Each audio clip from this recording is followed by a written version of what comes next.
Hello students, good morning, good afternoon and good evening to all of you. Welcome back again to the online class of the Crescent English School. Student, जैसा कि आपको कल video मिला था, उस video में हमने cover करा था आपके क्लास की एसएसटी सब्जेक्ट के चैप्टर 3 का topic the temperate zone. Right students, the temperate zone topic को हमने कवर कर लिया था और आज से हम स्टार्ट करेंगे distance from the sea. Distance from the sea. The region close to the sea have a moderate climate. ऐसे रीजन, ऐसे प्लेस, ऐसे जगह जो हमारे सी से क्लोज होते हैं, उससे करीब में होते हैं। Moderate the climate whether inland region have an extreme climate without summer and cold winter. तो वहाँ की जो क्लाइमेट्स होती है, वहाँ के जो वातावरण होते हैं, वहाँ के जो एटमॉस्फेयर होते हैं, मौसम होता है, वह कुछ अलग ही हिसाब से होता है। राइट स्टूडेंट, जैसे अपने वहाँ कोल्ड समर विंटर चेंज होता है ना, इस अकॉर्डिंग वहाँ के वेदर में कुछ खास चेंजेस नहीं होते हैं, जैसा कि अभी आप आगे देखेंगे कि क्या होता है वहाँ पे। Right student, lands heat up faster. वहाँ की जो लैंड होती है, एक्चुअली आपको बताना चाहूँगा कि जो सी एरिया के, जो सी सोर्स होते हैं, सी समुद्र के किनारे होते हैं, वहाँ की जो लैंड होती है वो कैसी होती है, सैंडी होती है। और सैंडी होने की वजह से सनलाइट में वो लैंड बहुत ही जल्दी हीट हो जाती है और मूनलाइट में सब बहुत जल्दी वो क्या हो जाती है, कोल्ड हो जाती है। Right student, land heat up faster than water. वहाँ की जो लैंड है वह वाटर से ज़्यादा तेज गर्म हो जाती है। Hot air over the land rise up and the cold air from the sea takes the place. और वहाँ पे लैंड से हॉट एयर, देख रहे हो आप, जैसे लैंड से कौन सी एयर जा रही है, रेड कलर की जा रही है ना, वार्म एयर। एंड सी से कौन सी एयर आ रही है, कूल एंड ब्रीज, ठंडी हवाएं। समुद्र से ठंडी हवाएं चलती हैं और वहाँ के लैंड से गर्म हवाएं चलती हैं। Right student, its place coastal areas. Coastal area क्या होता है, कोस्टल एरिया समुद्र के साइड का वह भूभाग जो जिसका ज़्यादा से ज़्यादा हिस्सा हमारा किससे घिरा होता है, वाटर से घिरा होता है। आई मीन आप कह सकते हो कि 3 टाइप से, जिसे आपको मैं बताना चाहूँ कि सपोज करो कि ये जगह है, ये प्लेस है, राइट, और इसके इधर से एक सी सोर्स हो या कोई बहुत बड़ा समुद्र या नदी हो, और इधर से भी एक सोर्स हो और इस साइड से भी एक सोर्स हो। आई मीन 3 साइड से घिरा हो, जिसको पेनिनसुला नाम से भी जानते हैं, उसे कोस्टल रीजन भी कहते हैं। राइट, तो उस प्लेस को हम क्या कहते हैं, कोस्टल एरिया या कोस्टल रीजन कहते हैं। Right, enjoy freshing breeze in summer. और वहाँ पे समर टाइम में फ्रेश ब्रीज मतलब ठंडी हवाएं बहती हैं, उसका इंजॉयमेंट मिलता है। When cooler oceans air moves ashore.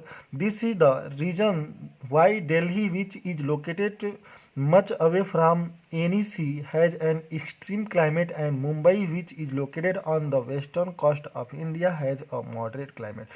इसीलिए हमारी जो दिल्ली कैपिटल सिटी अपने इंडिया की जो दिल्ली है, वह दिल्ली समुद्र से क्या है, ज़्यादा दूर है, बट वहीं मुंबई हमारा क्या है, समुद्र के किनारे है। तो मुंबई का जो मौसम होता है वह मॉडरेट क्लाइमेट होता है, बट हमारा जो दिल्ली का सीजन होता है वेदर, जैसा आपको जनरली आपके भी प्लेस पे होता होगा, तो ये क्या होता है, चेंजेबल होता है, ये ड्यूरेशन में चेंज होता रहता है। चलिए फिर आते हैं नेक्स्ट टॉपिक पे।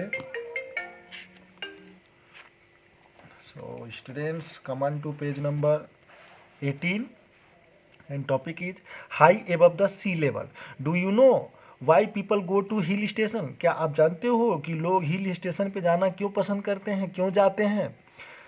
You know that it is cooler up in the hills than it's the place. आपको जानना चाहिए कि यह आपके समतल प्लेन जगह से जो हिल स्टेशन होता है वह क्या होता है, ज़्यादा कूलर होता है, ज़्यादा ठंडा होता है। प्लेन प्लेस से जो हिली प्लेस होता है वो क्या होता है, ज़्यादा ठंडा होता है। और स्टूडेंट्स, एक चीज़ मैं आपको बताना चाहूँगा कि जैसा आप सोचते होगे कि हम अर्थ पे हैं तो हमें इतनी गर्मी होती है, इतनी सनी डेज होता है, इतना टेम्परेचर रहता है, तो सन हमारा स्काई में है, आसमान में सूरज है, तो अगर हम धरती से ऊपर जाएं, मतलब कि सूरज के नियरेस्ट जाएं, तो हमें तो बहुत ज़्यादा गर्मी लगेगी, टेम्परेचर बहुत ज़्यादा बढ़ेगा। लेकिन ऐसा नहीं होता है स्टूडेंट। राइट स्टूडेंट, ऐसा इसलिए नहीं होता है कि देखो, आपको जब आप ज्योग्राफी पढ़ोगे तो आपको वहाँ देखने को मिलेगा कि धरती से 1 किलोमीटर अपनी अर्थ सरफेस से अगर हम 1 किलोमीटर अप एबव ऊपर जाते हैं तो 1 किलोमीटर में हमें 5 डिग्री सेल्सियस टेम्परेचर की क्या होती है, कमी होती है। हर 1 किलोमीटर पे 5 डिग्री सेल्सियस तापमान अपना टेम्परेचर क्या होता है, कम होता है। इसलिए जितने ऊपर जाएंगे उतने ही आपको ठंडी लगेगी। अब सोच सकते हो कि यहाँ इतनी गर्मी होती है, हिल स्टेशन पे आप जाते हो, माउंटेन्स पे, तो हम अपने निजी प्लेस से आप माउंटेन पे ऊपर जाते हैं ना, फिर माउंटेन पे ठंडी लगती है, माउंटेन पे हिम आपके स्नो होते हैं, स्नोफॉल्स होते हैं, बर्फ़ गिरते हैं, क्यों गिरते हैं। तो स्टूडेंट इसकी ब्रीफली नॉलेज आपको मिलेगी नेक्स्ट चैप्टर में।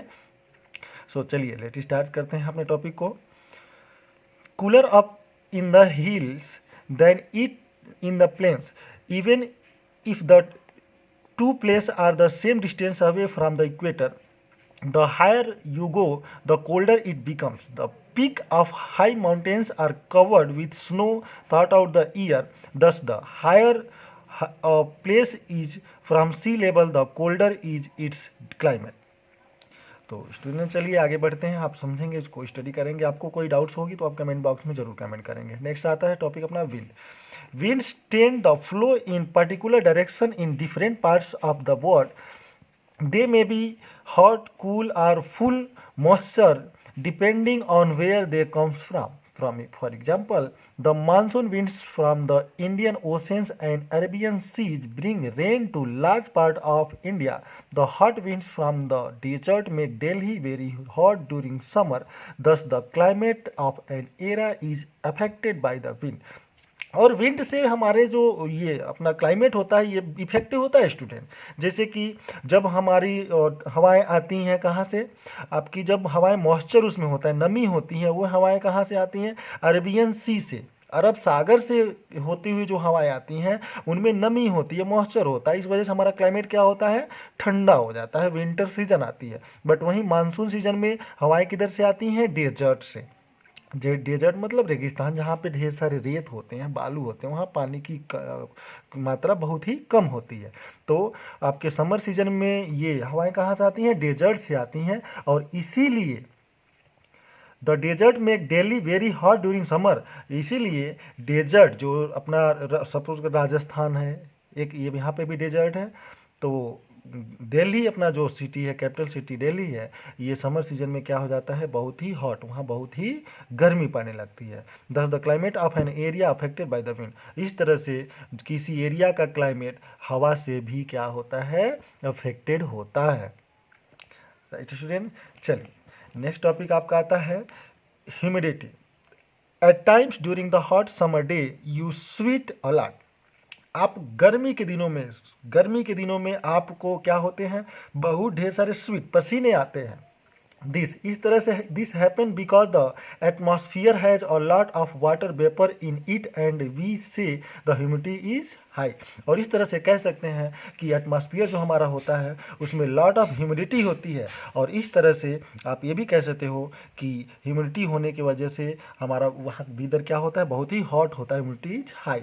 Humidity refers to the amount of moisture of water vapour present in the atmosphere. और ह्यूमिडिटी क्या होता है, ह्यूमिडिटी क्या बताता है, ह्यूमिडिटी उसे कहते हैं, ह्यूमिडिटी वह होता है जो हमें बताता है कि हमारे एटमॉस्फियर में, हमारे वातावरण में जो हवाएं चल रही हैं इसमें कितनी नमी है, कितनी आर्द्रता है, इन नमी के बारे में जो बताता है उसे हम ह्यूमिडिटी कहते हैं।